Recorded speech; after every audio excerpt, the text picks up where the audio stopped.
vicious Beyonce. Mommy was on a four-wheeler back here one summer when I came to visit, and I had hurt myself on a four-wheeler. What? Mm-hmm. That's it?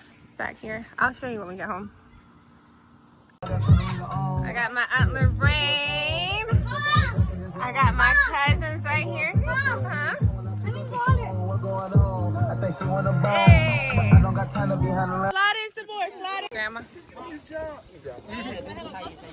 No, go put the cigarette out. I'm telling you.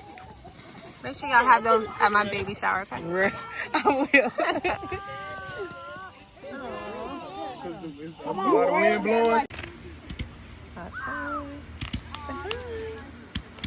Say hi.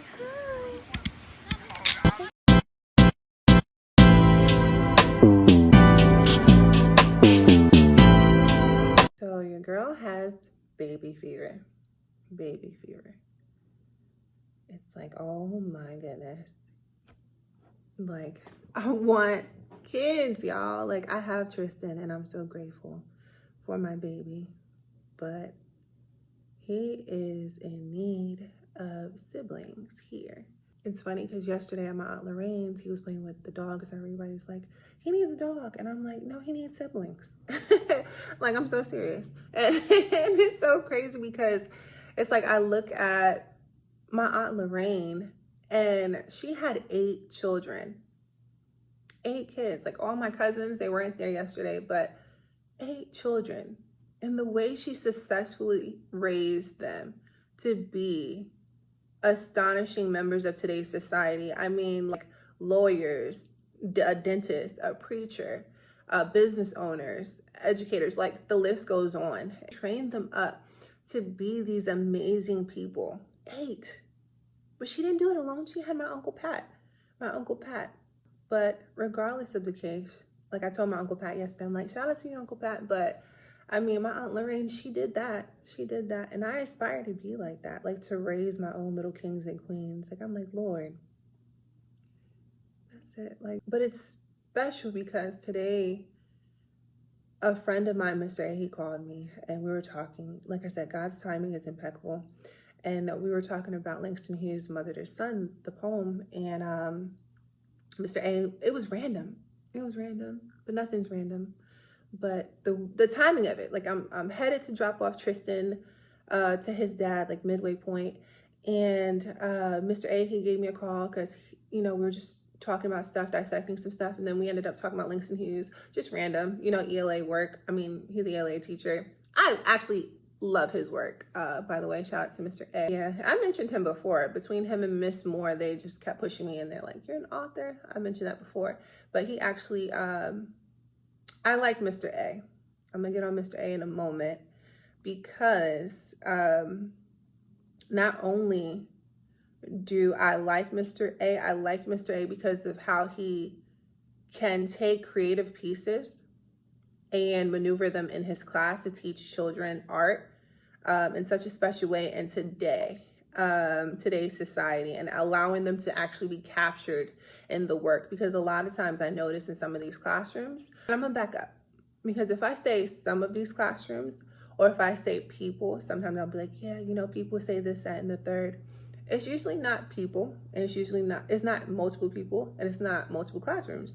Usually I just don't want to single a person out or a classroom out. So just FYI, if I'm ever talking and I'm like, yeah, people said X, Y, and Z, it's not people, it's just a person. I just don't feel like singling out.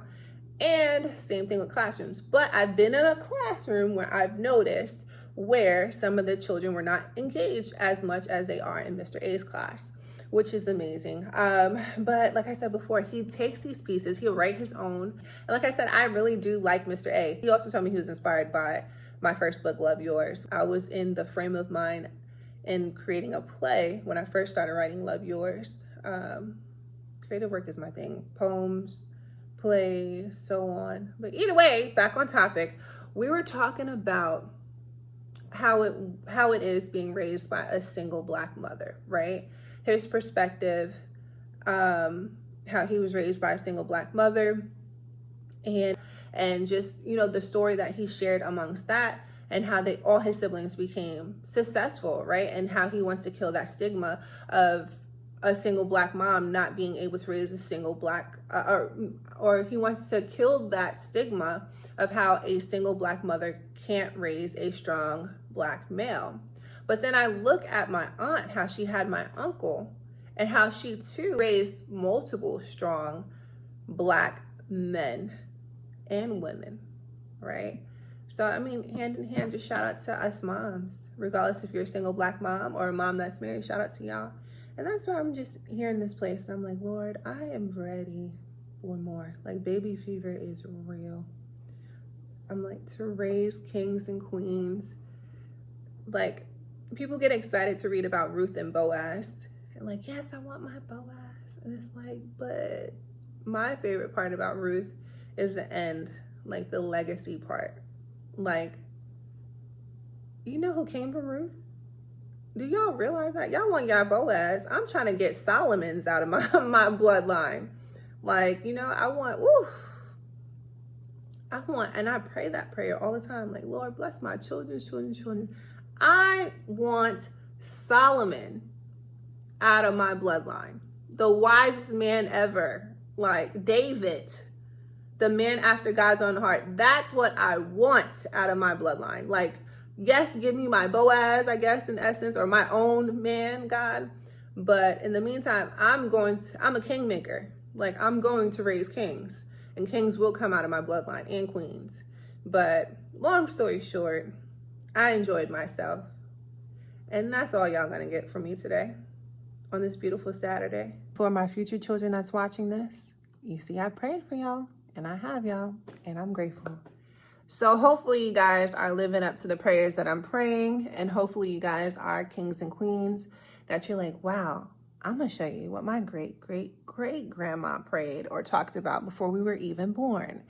How we are leading the nation, or we are doing this, or we are doing that. So when y'all watch this video, please make me proud. Your great-great-great-great-grandma. Until next time. Bye, y'all.